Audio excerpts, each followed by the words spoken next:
ರವಿಗಣಿಗೆ ಅವರೇ, ನ್ಯಾಷನಲ್ ಲೆವೆಲ್ನಲ್ಲಿ ಕಾಂಗ್ರೆಸ್ನ ಈ ಒಂದು ಹಿನ್ನಡೆಯನ್ನು ಹೆಂಗೆ ನೋಡ್ತೀರಿ ನೀವು?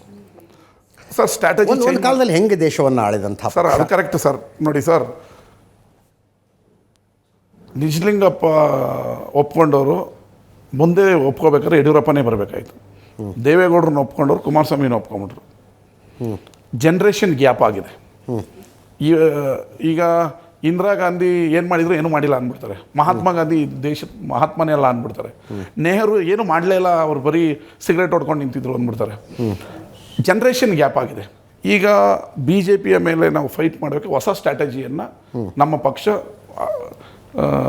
ಸಿದ್ಧಾಂತನಲ್ಲ ಸ್ಟ್ರಾಟಜಿಯನ್ನು ಅಳವಡಿಸ್ಕೊಂಡ್ರೆ ಮತ್ತೆ ನಾವು ಗತವೈಭವವನ್ನು ನೋಡ್ತೀವಿ. ಮತ್ತೆ ರಾಹುಲ್ ಗಾಂಧಿ ಅವರ ನಾಯಕತ್ವದಲ್ಲೇ ಆಗುತ್ತೆ ಸರ್. ರಾಹುಲ್ ಗಾಂಧಿ ಅವ್ರು ಮಾತಾಡ್ತಾ ಇರೋದು ಕರೆಕ್ಟ್ ಇದೆ.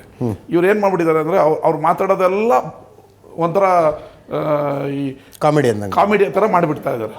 ಈ ಒಂದು ಸುಳ್ಳನ್ನು 100 ಸರಿ ಹೇಳಿ ಅವರು ಎತ್ತೋ ಪ್ರಶ್ನೆಗೆ ಇವರು ಉತ್ತರನೇ ಕೊಡಲ್ಲ. ಇವ್ರು ಪ್ರೈಮ್ ಮಿನಿಸ್ಟರ್ ಹೌಸ್ಗೆ ಬರಲ್ಲ ಉತ್ತರ ಕೊಡೋದಕ್ಕೆ.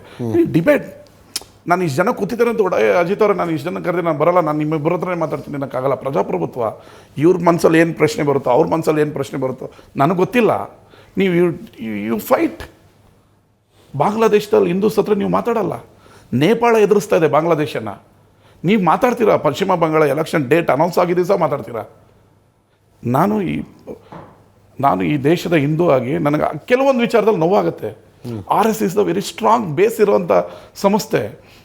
ನೀವು ಈ ಥರ ಆದಾಗ ಮಾತಾಡೋಕ್ಕೆ ಹೇಳಿ. ಹಿಂದೂಗಳು ಹೊಡಿತಾ ಇದ್ದಾರೆ, ಆಗ ನೀವು ಮಾತಾಡಲೇ ಇಲ್ಲ. ಇನ್ನೂವರೆಗೂ ಮಾತಾಡೇ ಇಲ್ಲ.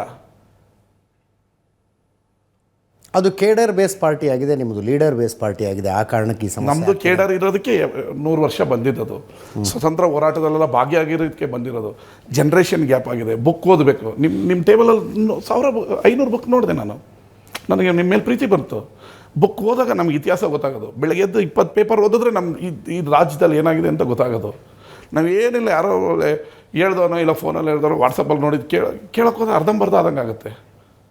ಇಲ್ಲಾಂದರೆ ನಿಮಗೆ ಸ್ಕೆಲಿಟಿನ್ ಇದ್ದ ದೇಶಕ್ಕೆ ರೈಲು, ಬಿಲ್ಡಿಂಗ್ಗಳು, ಡ್ಯಾಮ್ಗಳು ಹೆಂಗೆ ಬಂತು? ಹೌದು, ಮೋದಿ ಅವರು ಮಾಡ್ತಾಯಿದ್ದಾರೆ. ನಾನೇನು ಬರ್ಬಾದ್ ಮಾಡಿಬಿಟ್ಟಿದ್ದಾರೆ ಅಂತೆಲ್ಲ. ಅವ್ರನ್ನ ಎದುರಿಸ್ಬೇಕಾದ್ರೆ ನಾವು ಸ್ಟ್ರಾಟಜಿ ಚೇಂಜ್ ಮಾಡ್ಕೊಂಡು ಹೋಗಬೇಕು. ರೆವಲ್ಯೂಷನ್ ಮಾಡ್ತು ಡೆಲ್ಲಿಯಲ್ಲಿ.